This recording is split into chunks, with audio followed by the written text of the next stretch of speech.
Welcome to the Deep Dive. Before we really get into today's insights, just a quick word. For more game-changing financial info like what you're about to hear, definitely check out mindexpansiondaily.com. And hey, if you like what we do, please like and subscribe, join our community. We love exploring these big topics with you. Also, if this chat sparks something for you, consider buying us a coffee. The link's right there in the description. We really appreciate the support. And one more thing, we love hearing from you. After you listen, challenge yourself. Drop a comment below. Tell us if you agree or disagree with our take on this, but please let us know where you're tuning in from. We're aiming for a global reach, and knowing where you are helps us connect with more people like you. Okay, let's get into it. Planning for retirement. It's huge. And if you're like, 62% of Americans worried about outliving savings, that's from a 2024 Gallup poll, then choosing the right path is absolutely critical. Today, we're diving deep into a pretty heated debate. Indexed universal life insurance, or IUL, versus the good old 401k plan. Yeah, and what's really fascinating here is how you have these two really distinct approaches. They often dominate the conversation, right? But both come with their own layers of complexity, their own risks, their own trade-offs, and that really fuels a lot of debate among financial planners, and honestly, for good reason. So our mission today in this deep dive is basically to unpack them. Look at the features, the taxes, growth potential, the risks. We'll be pulling from expert insights, real-world data, all to help you figure out which might fit your retirement goals best. Or maybe if using both is the way to go. Okay, perfect. Let's start with the IULs then. What exactly is this financial product? It's often talked about as being really flexible. Right, IUL is pretty unique. Think of it as a hybrid.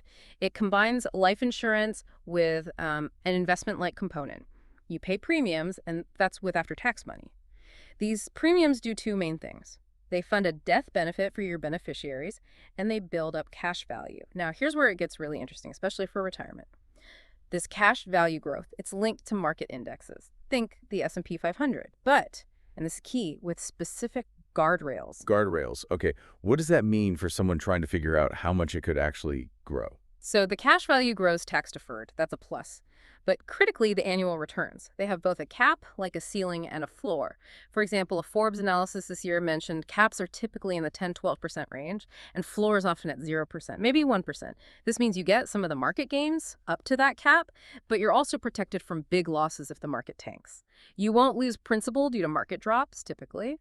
And this product has seen some serious growth. IUL premiums hit like $2 billion in 2023. That's a 15% annual jump, according to Limerad data. Wow, yeah, 15% increase is impressive.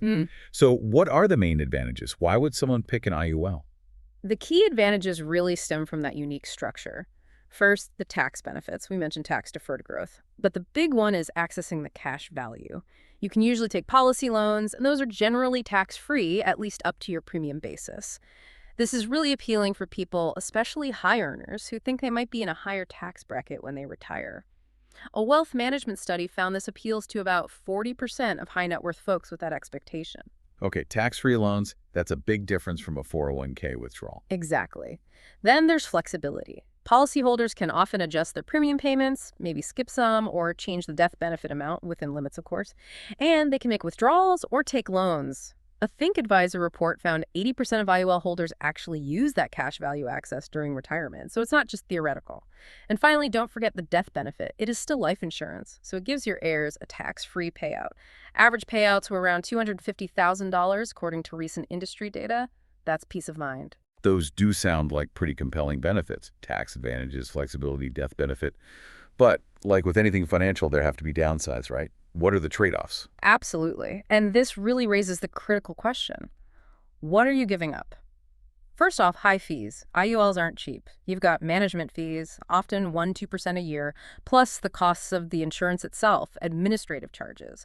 These can seriously drag down your net returns over time. A Kiplinger study even suggested that something like 60% of policies actually end up underperforming what was initially projected, largely because of these costs eating away at the growth. 60% underperform. Wow. Okay. Yeah, it's significant. Then there's complexity. These are not simple products. You really need to understand how the crediting works, the caps, the floors, the participation rates, the fees, surrender charges. A CFP board survey found that a worrying 70% of buyers don't fully grasp the terms. That's a recipe for, well, disappointment or making bad decisions. Active management and understanding are crucial. So not a set it and forget it kind of thing. Definitely not. And finally, there's risk. If the policy isn't structured right, or if you can't keep up with premiums, especially in the early years when costs are high, the policy could lapse, potentially leaving you with nothing but lost premiums. Limerade data shows about 10% of IULs lapse within the first 10 years. And though rare, there's also the risk of the insurance company itself facing financial trouble. All right, so that gives us a really good picture of IOLs, the good and the complicated. Now, let's pivot. Let's talk about the 401k. Much more familiar territory for most people, I'd guess. Let's break down the basics, though. Sure, the 401k, yeah, it's the workhorse of employer-sponsored retirement plans in the U.S. The core idea is pretty simple. You contribute money directly from your paycheck before taxes are taken out. So those contributions reduce your taxable income for that year. Right, that immediate tax break is a big draw for a lot of people. And then, of course, the employer match. That always feels like free money. It essentially is free money, and it's a huge advantage. Something like 85% of plans in the U.S. offer a match, often up to 6% of your salary, according to a recent Vanguard report. You put money in, they put money in, those funds then get invested. You usually have a menu of options, mutual funds, maybe ETFs, target date funds are really popular. And historically, the market, like the S&P 500, has given average returns around 7–8% annually over the long haul. So bringing it all together, what are the main selling points? The big advantages of sticking with a 401k for retirement savings? Okay, the advantages are pretty clear-cut. First, tax savings now. Like we said, pre-tax contributions mean immediate tax relief. If you contribute, say, $23,000 in 2025 and you're in the 22% tax bracket, that saves you over $5,000 in taxes that year. That's real money back in your pocket, or rather, never taken out. Yeah, that's significant immediate savings. Definitely. Second, the employer matching. You mentioned it, it bears repeating. It's a guaranteed return on your contribution up to the match limit. If you put in 6% and get a 6% match, you've instantly doubled that part of your savings. Fidelity data backs this up. It can boost your total savings rate dramatically. Not taking the full match is like leaving salary on the table. Hard to argue with free money. Right. And third, simplicity. For a lot of people, the set it and forget it's nature is perfect. Contributions are automatic from payroll. Often, you can just pick a target date fund based on when you plan to retire, and it handles the diversification and rebalancing for you. A plan sponsor survey found 75% of participants actually prefer that kind of automation. It makes saving relatively easy. Simple. Tax savings now, free money. Sounds great. But okay, what are the catches? Where are the drawbacks or limitations with the 401k? Good question. There are definitely limitations to be aware of. A major one is limited access to your money before retirement. If you pull money out before age 59 and a half, you'll generally get hit with a 10% penalty on top of owing regular income tax on the withdrawal. IRS data shows this restriction affects, well, pretty much everyone, 90% of savers. So it's not very flexible if you need cash early for an emergency or opportunity. Okay, so not liquid like a savings account. Not at all. Then there's market risk. Unlike the IUL's floor, your 401k balance is directly tied to how the market performs. If the market drops, your account value drops. We saw this in 2022. A market dip led to about 20% of 401k balances losing value, according to Vanguard. You ride the highs, but you also ride the lows. Right, no built-in protection there. None. And finally, taxable withdrawals in retirement. This is the flip side of the pre-tax contribution coin. While you save taxes now, you will pay taxes later when you take the money out in retirement. Those distributions are taxed as ordinary income.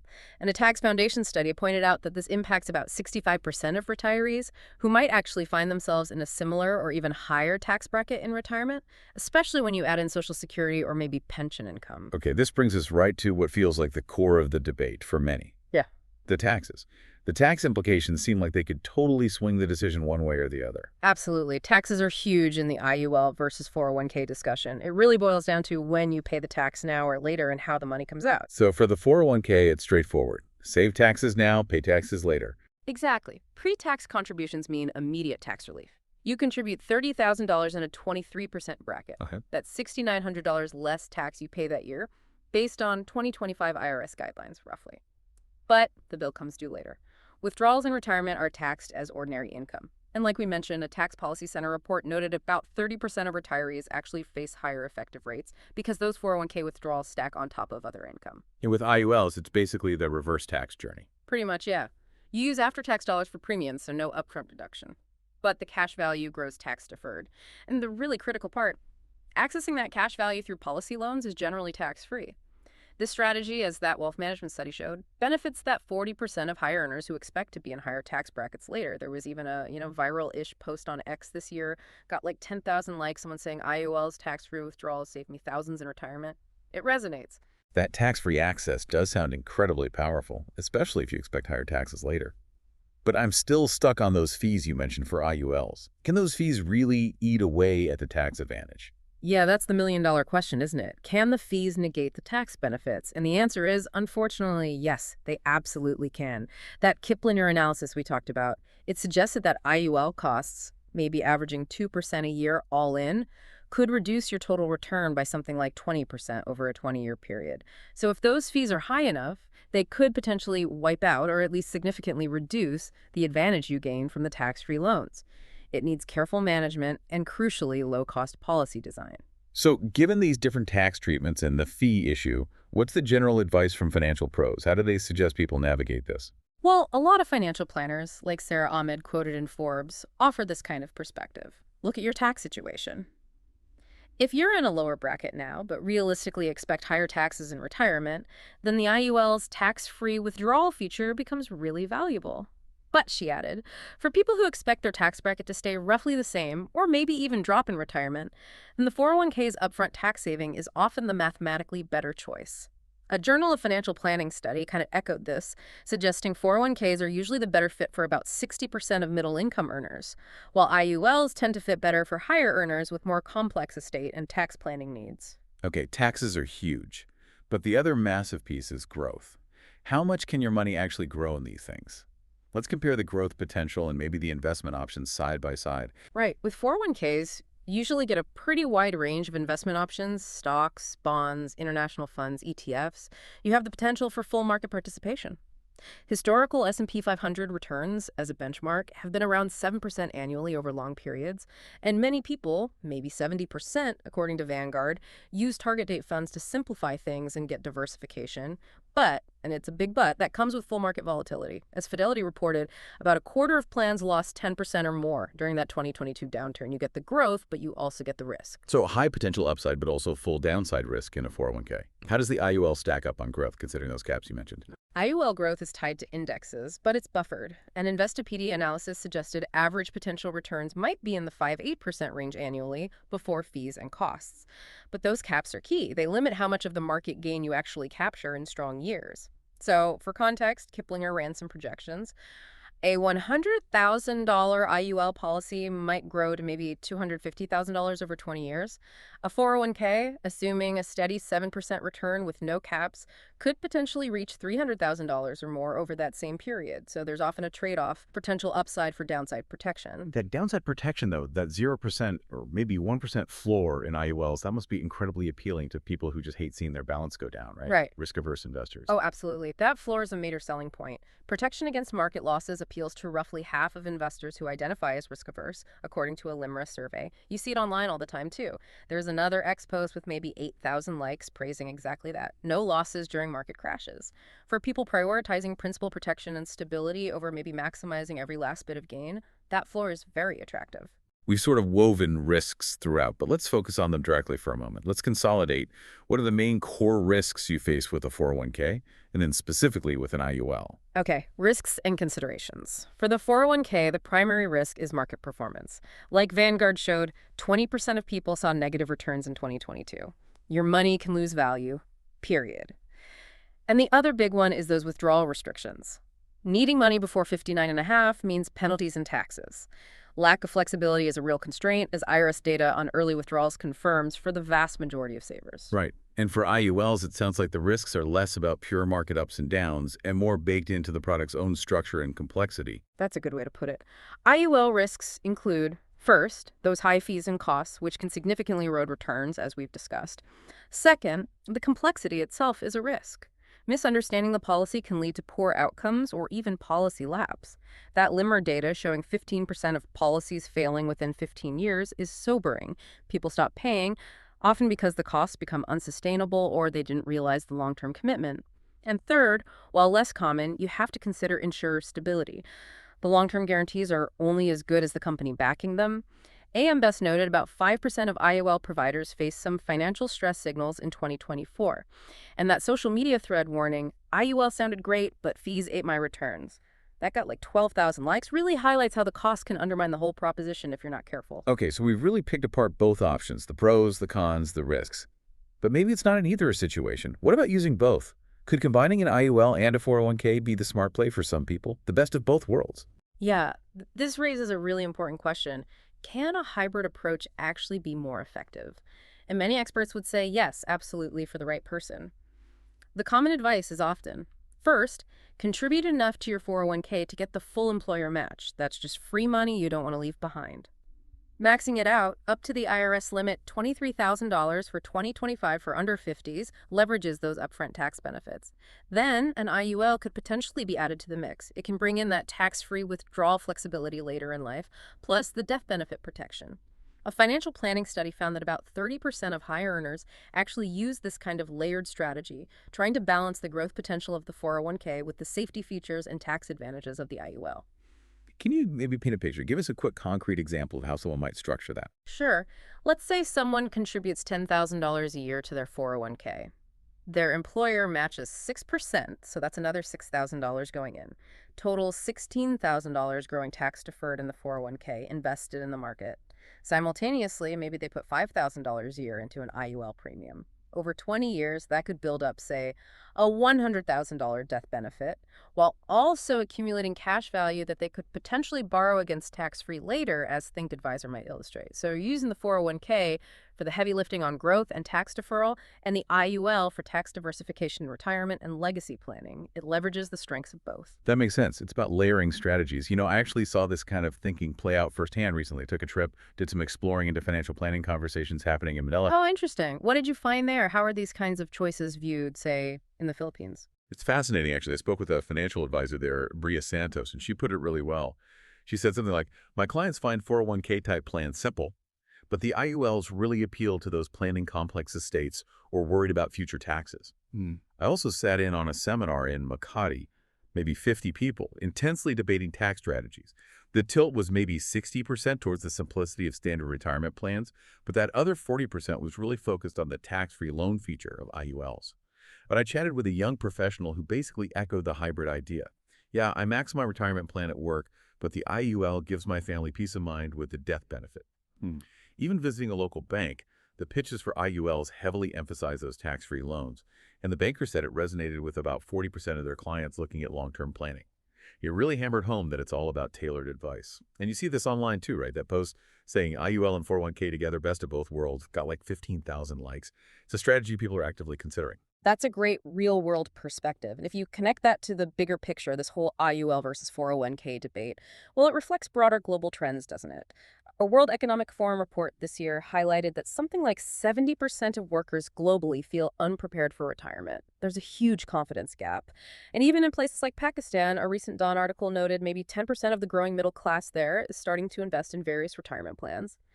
They're facing these same kinds of questions about growth, risk, and taxes. These hybrid strategies, using different tools together, could be really powerful. McKinsey suggested that better planning and product combinations could potentially boost global retirement savings by 20%, maybe saving $1 trillion globally by 2030. And education, like those seminars you saw in Manila, is absolutely vital. Studies show financial literacy training helps maybe 50% of attendees make more informed choices afterwards. Reducing confusion is key. So after all that, where does this leave you, the listener? What's the bottom line? It seems crystal clear there's no single better option between an IUL and a 401k that fits everyone. Your best choice really truly depends on your personal situation, your income, your tax expectations now versus later, how comfortable you are with risk, and what your specific goals for retirement actually are. That's exactly right. If you boil down all the insights, 401ks offer that upfront tax break, the simplicity, the potential for employer matching. That makes them a fantastic foundation, probably ideal for, say, 60% of middle-income savers. IULs, on the other hand, bring that flexibility, the potential for tax-free withdrawals via loans, and the death benefit. That tends to fit better for higher earners, people with more complex financial lives, or those very concerned about future tax hikes, as Forbes pointed out. But ultimately, for many, combining them strategically, a path maybe 30% of planners recommend for suitable clients, could offer the best chance to maximize the benefits. You balance the growth engine of the 401k with the tax diversification and security features of the IUL. Yeah, that recent social media post really nailed it. Know your taxes, know your plan. It got something like 18,000 likes. So, as you think about your own financial journey, here's a final thought we want to leave you with. In this world of constantly shifting financial landscapes and your own changing life circumstances, how might what we've discussed today challenge you to maybe refine or perhaps even rethink your current retirement strategy? What does your unique financial future look like? And more importantly, what steps will you take next? We really hope this deep dive has given you a lot to think about and has been incredibly valuable. Hey, share your own strategy or just your thoughts and your location in the comments below. Help us grow Mind Expansion Daily worldwide. And don't forget to visit mindexpansiondaily.com, like, subscribe, maybe buy us that coffee if you feel inclined. Make sure to catch our next video too. We'll have even more retirement insights for you. Thanks for tuning in.